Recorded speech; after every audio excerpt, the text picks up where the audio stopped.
எல்லாருக்கும் வணக்கம். கடமையை செய் பலனை எதிர்பார்க்காத. என்னடா நம்ம எதுக்கோ எதிர்பார்த்துட்டு இருந்தோம், இது என்ன ஒரு ஸ்லோகம் சொல்கிறான்னு பார்க்குறீங்களா? எந்த விஷயத்துக்காக நீங்கள் எதிர்பார்த்துட்டு இருக்கீங்களோ அதுக்கு முன்னாடி ஒரு ஸ்லோகம், ஒரு குட்டி கதை. ஏன்னா இந்த வீடியோ முடியும் போது அந்த ஸ்லோகத்துக்கும் அந்த குட்டி கதைக்கும் ஒரு லிங்க் இருக்குது, சரிங்களா? கடமை செய் பலனை எதிர்பார்க்காத, அதான் அந்த ஸ்லோகம். எனக்கு ரொம்ப பிடிச்சது. என்னடா இது கடமையை செய்ய சொல்கிறாங்க, பலனை எதிர்பார்க்க வேணான்றாங்கல்லன்னு நிறைய பேருக்கு அந்த ஸ்லோகமெல்லாம் ஒரு டவுட் ஒன்று இருக்குது. வேலை பண்ணுறோம், வேலைக்கேற்ற கூலி எதிர்பார்க்கக்கூடாதா? இவ்வளோ கஷ்டப்பட்டு உழைக்கிறோம், சம்பளத்தை எதிர்பார்க்கக்கூடாதா அப்படின்னு. அந்த ஸ்லோகத்துடைய முழு மீனிங் என்னன்னா ஒரு கதையாக சொல்லிடுறேன். ஒரு பெரிய வீடு, ஒரு மிகப்பெரிய பணக்காரர். அவர் ரூமு மட்டும் க்ளீன் பண்ணுறதுக்கு ரெண்டு ஆட்கள் இருப்பாங்க. ரொம்ப பிடிச்சவங்களும் 2 பேர் அந்த ரூம் க்ளீன் பண்ணுறதுக்கு வச்சுருக்காரு. அவர் மிகப்பெரிய பணக்காரர். அவர் இப்போ 2 பேரும் வந்து ரூம் துடைக்கிறவங்க. ஓகே, அவர் காலையில் ரெடியாகி அந்த ரூம்லேருந்து வெளியே வரும்போது அவங்க துடைச்சிட்டு இருக்காங்கல்ல, அதில் ஒருத்தர் வந்து அவர் பாட்டுன்னு ஒரு வேலையை பார்த்துட்டு இருப்பார், துடைச்சிக்கிட்டே இருப்பார்.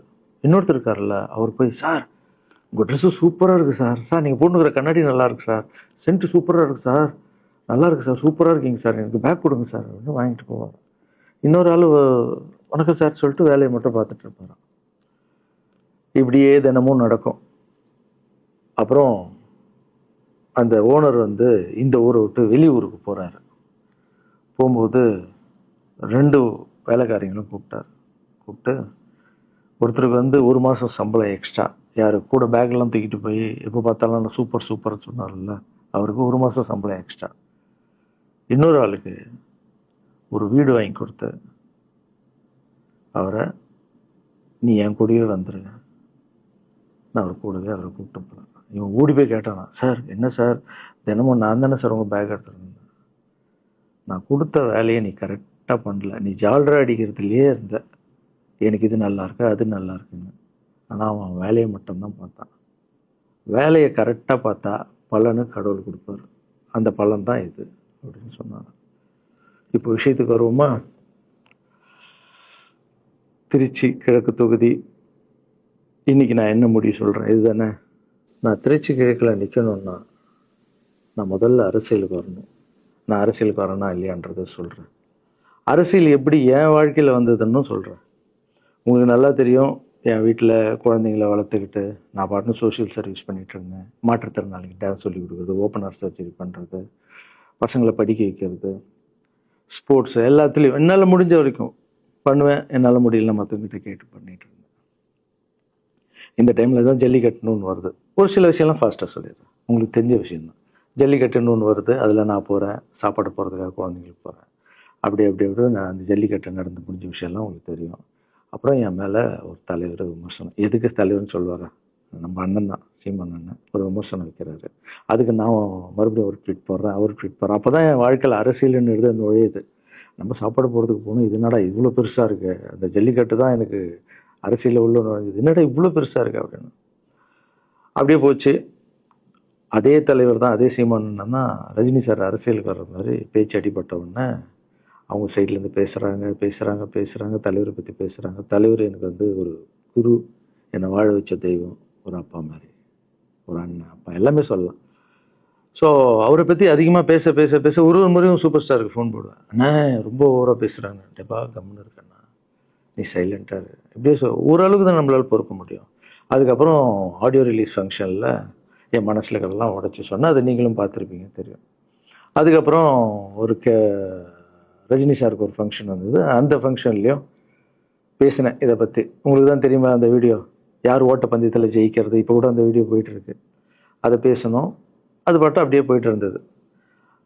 அதுக்கப்புறம் பார்த்தீங்கன்னா ரஜினி சார் அரசியலுக்கு வரேன்னு அனௌன்ஸ் பண்ணுறாரு. பண்ணோடனே நான் போய் தலைவரை பார்க்குறேன், என்ன வரீங்களா, நியூஸில் வருது, ஆமாக்கா நான் வரேன்.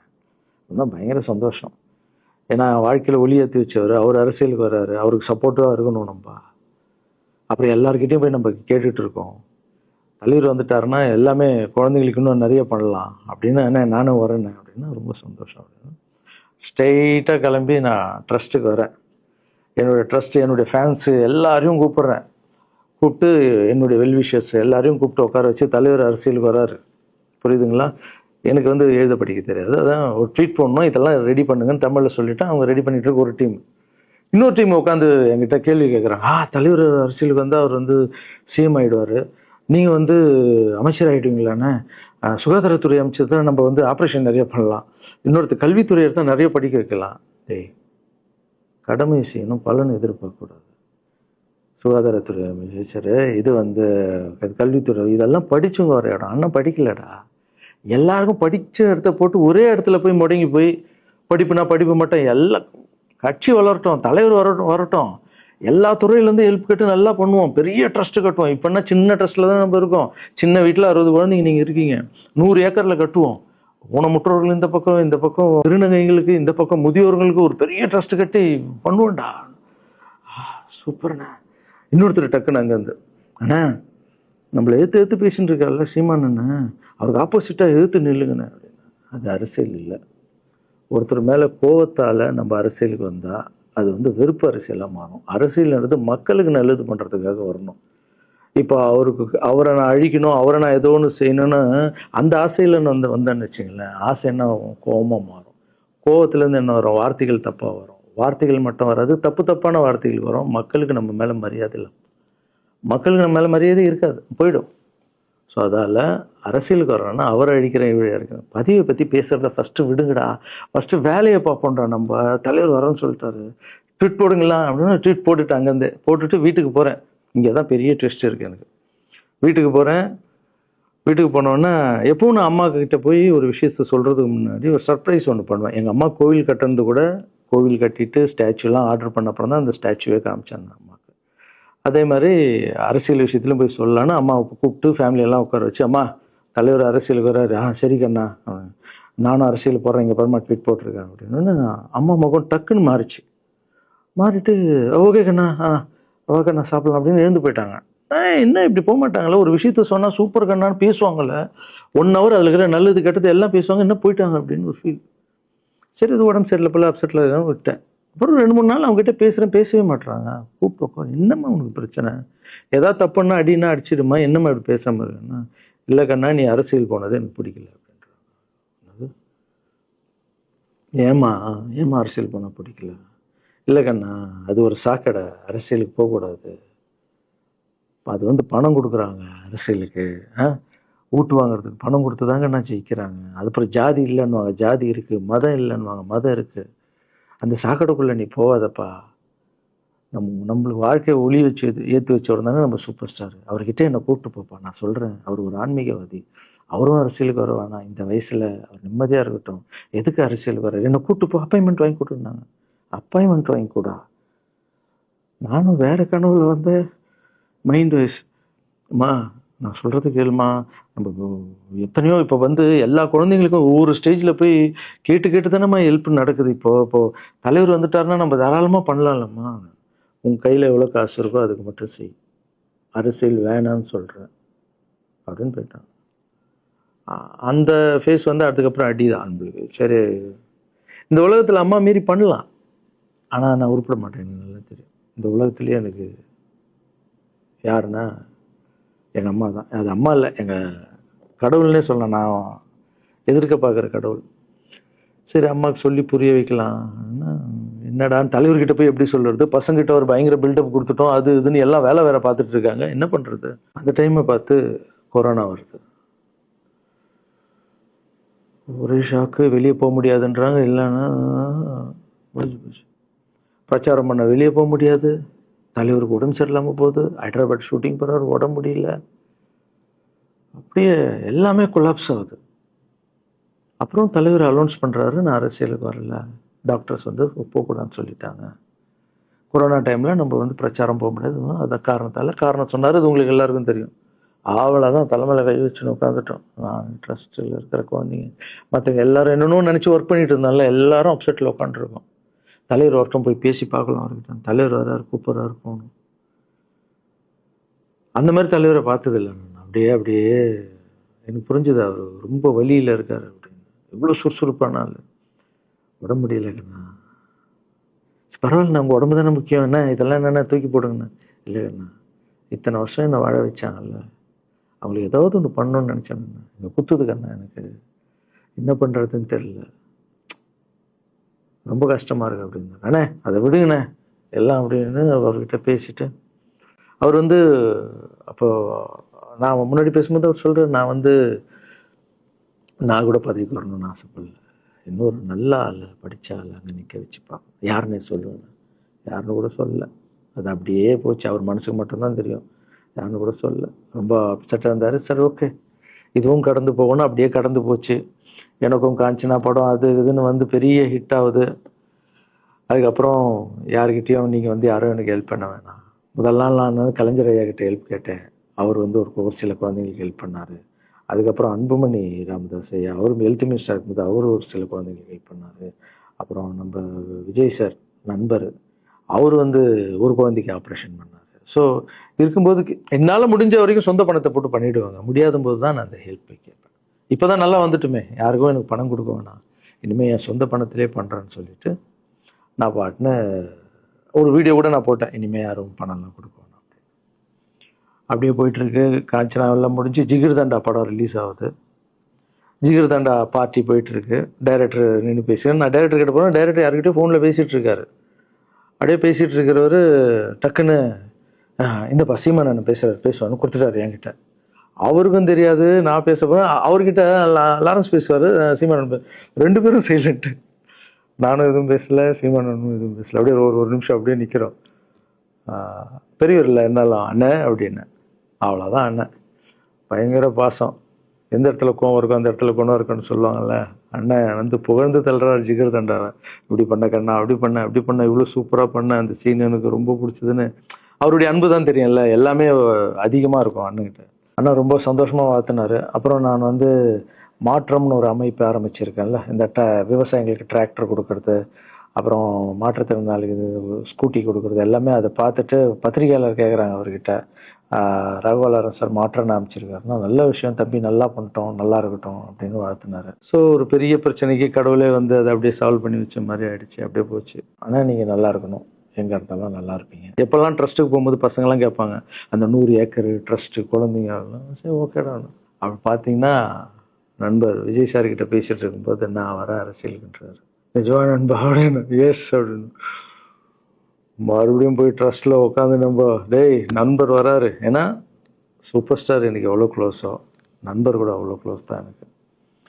ஏன்னா மேகமாய் வந்து போகிறேன்ற சாங்லேருந்து நான் அவருக்கு டான்ஸ் மாஸ்டராக பண்ண ஆரம்பித்தேன். அதுக்கப்புறம் நிறைய சாங் பண்ணேன், சரக்கு வச்சுருக்கேன். அப்போ உங்களுக்கு தெரியும், அந்த தாம் தக்க தீம் தக்க அவருக்கு மட்டும் நான் ஸ்பெஷலாக வந்து பண்ணி கொடுத்துட்டு போவேன். தமிழ் வேறு யாருக்கும் பண்ண மாட்டேன்.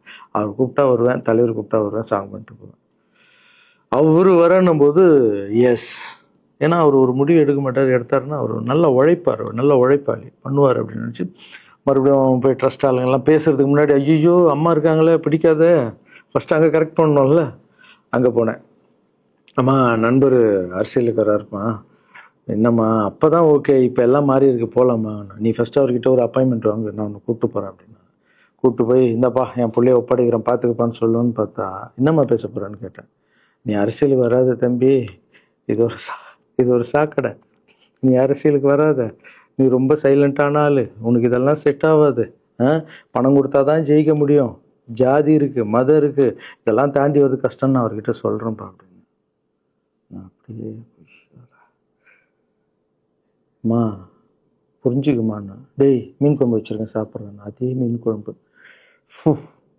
ஓகே நான் நினச்சிட்டேன் நம்ம ஜாதகத்தில் இல்லை போல், சரி விட்டுடலாம், சரி இப்போ விட்டுருவோம், ஒரு 2-3 நாளைக்கு அப்புறம் மறுபடியும் பேசுவோம் அப்படின்னு மறுபடியும் பேசுகிறேன். அதே மறுப்பு தான். நானும் நண்பர்கிட்ட பேசுகிறேன், அம்மா இப்படி சொல்கிறாங்க நண்பா, அது அவங்களுக்கு தெரியல, அவர் நிறைய பேச மாட்டார், வயசானவங்க இல்லை, தெரியல, வந்தப்புறம் புரியும், ஒரே வார்த்தை தான். அதுக்கப்புறம் ஃபோனில் கூட்டணி கட்சியெல்லாம் வராது போது, நண்பா என்னடா யாரும் கூட்டணி கட்சி வரல நண்பா, இது அது நான் எனக்கு ஒருத்தர் பிடிச்சிட்டாங்கலாம் மனசில் பட்டதை எல்லாமே சொல்லிகிட்டு இருப்பேன். அது நல்லதோ கெட்டதோ, என் பழக்கம் அப்படி தான், பிடிக்கலாம் தூரம் ஒதுங்கிடுவேன். அப்படியே போகுது. எலெக்ஷன் வருது, அனௌன்ஸ் பண்ணுறாங்க, எலெக்ஷன் நண்பர் நிற்கிறாரு. ரிசல்ட் அன்றைக்கி டோட்டலாக மாறுது எல்லாமே, அப்படியே தலைக்கீழாக ஆகுது, புரட்டி போடுறாரு சரித்திரத்தை. வேறம்மா முதல்ல தெரிந்து எங்கள் அம்மாவை தான். எனக்கு ரொம்ப ஆசையாயிடுச்சுன்னா எங்கள் அம்மா மேலே அம்மா பேர் கண்மணி. கண்மணி அப்படின்னு தான் கூப்பிட்டு போவேன். எங்கன்னு கூப்பிட்டு போனால் அம்மா கொண்டு என்னடா இவ்வளோ உஷாராக வர, என்ன விஷயம், இங்கே உங்ககிட்ட தான் பேசணும். நீ என்னம்மா சொன்ன, பணம் கொடுத்தா தான் ஓட்டு போடுவாங்க, ஜாதி இருக்குது, மதம் இருக்குது, புது ஆளுங்களை வர விட மாட்டாங்க, ஜெயிக்க முடியாது, இதெல்லாம் சொன்னல. நண்பர் ஜெயிச்சிட்டார் பத்தியாம்மா. அந்த ஒரே ஒரு முகத்துக்காக ஓட்டு போட்டிருக்காங்க. நம்பிக்கையான ஆள் வந்தால் போடுவாங்கம்மா, நல்லவங்களாம் வரலாமா, புரிஞ்சுக்கம்மா, என்ன விடுமா. இப்போ என்னம்மா சொல்கிற அப்படின்னு கேட்டேன். முதல் முறையாக எங்கள் அம்மா முகத்தில் ஒரு சிரிப்பை பார்த்தேன். ஆமாங்கண்ணா, அந்த புள்ள எல்லாத்தையும் மாற்றிடுச்சு, இவ்வளோ பெரிய வெற்றி அடி வரணும்னு நான் எதிர்பார்க்கலப்பா. ஒரு நல்ல மனுஷன் பண்ணணும்னு நினச்சா அது முடியுங்கண்ணான்ற நம்பிக்கை எனக்கு வந்திருக்குப்பா அப்படின்னு அம்மா சொன்னான். அப்போ என்ன போயிடலாமா, ஓகேவா அப்படின்னு கேட்டேன். போகண்ணா, நீ நினச்ச மாதிரி பண்ணு அப்படின்னு அம்மா சொன்னோன்னு காலில் சாஸ்தாமா வந்தேன். தேங்க்யூ ஸோ மச்மா அப்படின்னு. ரொம்ப ஹாப்பி நான். அம்மா ஓகே சொல்லிட்டாங்க அரசியல் வர்றதுக்கு. இப்போ நான் தாய்க்கு நிகரான்னு நினைக்கிறேன். என் ரசிகர்கள் கேட்குறேன், நான் அரசியலுக்கு வரலாமா? இதை பார்த்துட்டு இருக்கிறவங்களுக்கு, இந்த மக்களை கேட்குறேன், நான் அரசியலுக்கு வரலாமா? அந்த தகுதி எனக்கு இருக்கா? நீங்களும் சொல்லுங்கள். இந்த வீடியோ பார்த்துட்டு இருக்கவங்க கமெண்ட்ஸ் போடுங்க. பசங்களா, இவங்க தான் என்னுடைய 22 வருஷத்தினுடைய உழைப்பு. அரசியலுக்கே வராமல் மக்களுக்கு நான் செஞ்ச சேவை உங்கள் கண்ணு முன்னாடி நிப்பாட்டியிருக்கேன். இப்போ உங்கள் வயசு என்ன? 22 வயசாகுது. ஒரு வயசில் என் கையில் வந்தார் இவர். அந்த ஃபோட்டோவை நீங்களே பாருங்கள். இப்போ 22 வயசு. ஒரு குழந்தைய வளர்க்குறதுக்கு நீங்கள் எவ்வளோ கஷ்டப்படுவீங்க உங்களுக்கு தெரியும் இல்லை? அந்த கஷ்டம் என்னென்னா, ஸ்கூலுக்கு அனுப்புறது ஃபீஸ் கட்டுறதுலேருந்து, உடம்பு சரியில்லாமல் போனாலும் அவன் ஆசைகளை நிறைவேற்றுறதுலேருந்து, ஒரு குழந்தைக்கு அப்படின்னா 60 குழந்தைங்களை வளர்த்துருக்கேன். எவ்வளோ பிரச்சனை வந்திருக்கேன், எவ்வளோ நோய்கள் வந்திருக்கும், எவ்வளோ நைட் தூங்காமல் வந்திருக்கேன், அதில் எவ்வளோ டிஸ்டர்ப், அதுவும் என் வீட்டில் வளர்த்துருக்கேன். இதெல்லாம் எதுக்கு பண்ணேன்னா, எந்த ஒரு எதிர்பார்ப்பும் இல்லாமல் கடமை செய் பலனை எதிர்பார்க்காதான்ற இந்த வார்த்தை எனக்கு ரொம்ப பிடிக்கும். அதுக்காக செஞ்சுருக்கேன், என் மக்களுக்காக செஞ்சுருக்கேன். ஏன்னா மக்கள் தான் என் படத்தை பார்க்குறாங்க. மக்களால் தான் நான் கார் வாங்குகிறேன், வீடு வாங்குகிறேன், சந்தோஷமாக இருக்கேன். அவங்களுக்கு இந்த சொசைட்டிக்கு நான் ஏதாவது பண்ணணும். அரசியலுக்கு வர்றதுக்கு முன்னாடியே பண்ண விஷயங்கள் பார்த்தீங்கல்ல. 22 வருஷம் உழைச்சிருக்கேன். ஒரு கதை ஒன்று சொன்னால, 2 வேலைக்காரங்க இருந்தாங்கன்னு. சின்சியராக யாருக்கும் ஜால்ரா அடிக்காமல் எதுவும் பண்ணாமல் என் தொழிலுக்கு தர்மமாக, என் மக்களுக்கு தர்மமாக என்ன பண்ணணுமோ 22 வருஷம் உழைச்சி உங்கள் கண்ணு முன்னாடி நிப்பாட்டிட்டேன். அந்த ஓனர் ஒரு பலன் கொடுத்தார்ல, அந்த ஓனர் யார் தெரியுமா? கடவுள். அந்த கடவுளுக்கு தெரியும் எனக்கு என்ன பலன் கொடுக்கணும். இதுக்கு தான் அந்த கதை லிங்க் ஆகும்னு சொன்னேன். ஸோ நீங்கள் சொல்லுங்கள், நான் அரசியலுக்கு வரணுமா வேண்டாம்? வேண்டாம்னா என்னன்னு சொல்லுங்கள். வாப்பா, வாடாகண்ணா, வா நண்பா, வாங்கண்ணா அப்படின்னு சொல்லுங்கள். என் முடிவை நான் உங்களுக்கு சொல்கிறேன். உங்கள் முடிவுக்காக காத்திருக்கேன்.